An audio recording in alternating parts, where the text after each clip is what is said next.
బిడ్లరా, చదువుకునే బిడ్లారా చూడండి. ఉదయ్ కృష్ణారెడ్డి కానిస్టేబుల్ ఉద్యోగం చేసేటప్పుడు వాళ్ళ సీఐ ఎగతాళికి ఒక మాట అన్నాడట. ఏదో ఒక మాట అన్నాడట, నీ బతుకులో నువ్వు ఎదగొర్రా, నీ జీవితం ఇంతేరా అని ఒక మాట అన్నాడట. ఉదయ్ కృష్ణారెడ్డి అనే కానిస్టేబుల్ ఉద్యోగానికి రిజైన్ చేసి, నా బ్రతుకులో నేనెందుకు ఒక శిఖరానికి వెళ్ళకూడదు, ఒక ఉన్నతమైన స్థాయిని నేనెందుకు చేరుకోకూడదని ఆ ఉద్యోగానికి రిజైన్ చేసి కష్టపడి చదివి ఆంధ్ర ప్రాంతంలో ఐఏఎస్ ఆఫీసర్ అయ్యాడు. బాబు ఎలా అయ్యో? అదిగో ఆయన వాళ్ళ నాయనమ్మ దగ్గరికి వెళ్ళి కాళ్ళకి దండం పెడుతున్నాడు. బిడ్లారా, చదువుకునే బిడ్లారా, కడుపు నిండా తిని గొరకలు పెట్టి నిద్రపోకండి.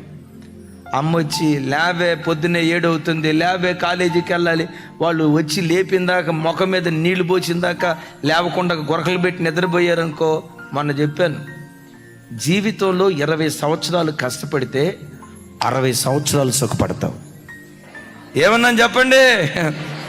20 సంవత్సరాలు కష్టపడితే, 20 సంవత్సరాలు కంటికి నిద్ర దూరం చేస్తే, 20 సంవత్సరాలు నిద్రమత్తుకు దూరం చేస్తే, సౌఖ్యానికి, సుఖాలకు, ఆటలకు, పాటలకు, పబ్జీ గేమ్, గబ్జీ గేమ్ వీటినాడి జీవితాన్ని వ్యర్థం చేసుకునే వాటిని నువ్వు దూరం చేస్తే, 20 సంవత్సరాలు కష్టపడితే 60 సంవత్సరాలు సుఖపడే జీవితం దేవుడు అనుగ్రహిస్తాడు.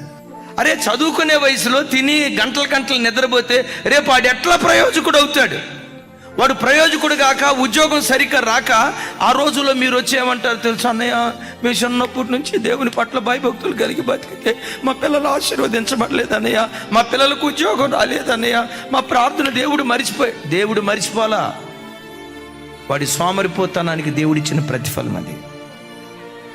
లేజినెస్కి దేవుడు, దైవజనమా, సేవకుడికైనా సేవకురాలికైనా, చదువుకునే బిడ్డలకైనా విశ్వాసులకైనా మన మొట్టమొదటి శత్రువు నీ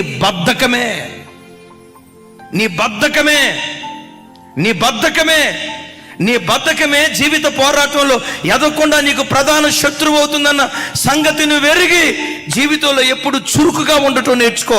వాక్యం అంటుంది, చురుకుగా ఉండటం గొప్ప భాగ్యం. ఎప్పుడు చూసినా లేడి పిల్లలాగా చెంగుమని ఎగురుతా చురుకుగా ఉండాలి.